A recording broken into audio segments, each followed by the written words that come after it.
You're not from around here, are you? No, I'm retired. What was your job? I was in the funeral business. Huh. As you know, we manage the investments of our employees. If a former agent dies after retirement, their $8 million goes back to the company. This is a bad idea. Bang. Where the hell is he? Somebody set me up over here. You better pray you have nothing to do with it. So for both of you, I mean, what made Polar a project what compelled you towards it?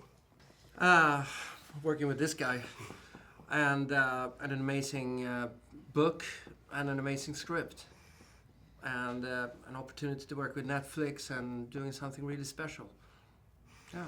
Yeah, I mean the insanity of the book, of the graphic novels is this world we always play around in, like, you know, the kitchen sink drama or the extremely lifted something else, but there was kind of a middle road here where it was recognizable but also insane at the same time, and I think we just fell in love with that, both of us. Yeah, for sure. Now you're an executive producer on the film as well. So I hear. Yeah. Tell me about what goes into that for you. Well, good question. I didn't know until we shot half the film. I should have known. But at least I was not doing the crazy phone calls and the screaming and yelling. I was just basically part of the club discussing the script with the writer, with Jonas, and being part of that little circle of trust. And I guess that was part of it. Something I really enjoyed about the style of the film is that, you know, the stuff with Mads is very kind of somber and straightforward, and then you have the villains, the assassins, and that's very sort of comic booky. Talk a little bit about your approach to these different sections of the film. Well, it is kind of like two different worlds. You know, it was important to us to show that he's leaving this world behind, and the new world is very different.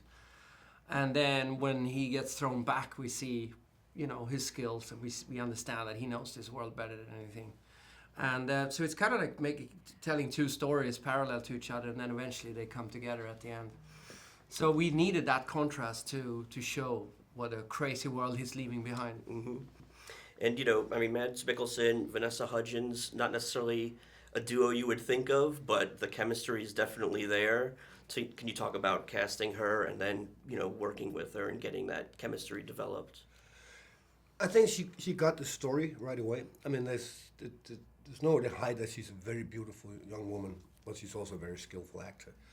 And here, we just needed the skillful actors, right? And I think she read it exactly like we wanted it, like an almost invisible girl that is there. It's awkward, we don't know what's wrong with her, but we just kind of like her because of that.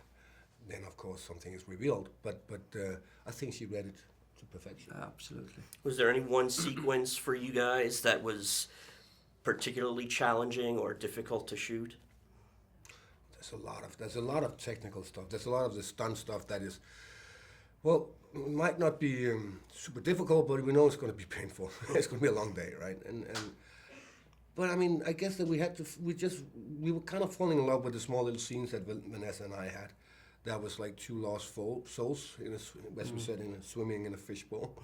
That they're so awkward that their conversations become like toe crumpling, but somehow sweet as well. Is this a character you could see yourself playing again in the future? Oh yeah, absolutely. That's more than him. Yeah. And now he's got some assistants as well. Thought you stopped smoking. Figured it wouldn't kill me.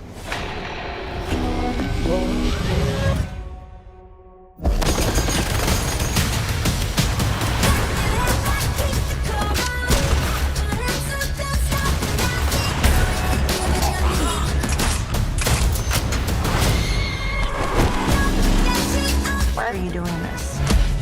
I like her.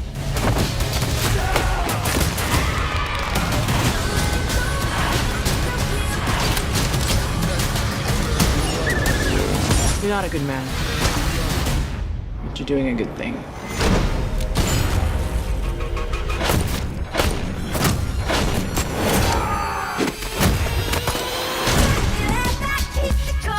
Did you happen to see anything peculiar the past couple days?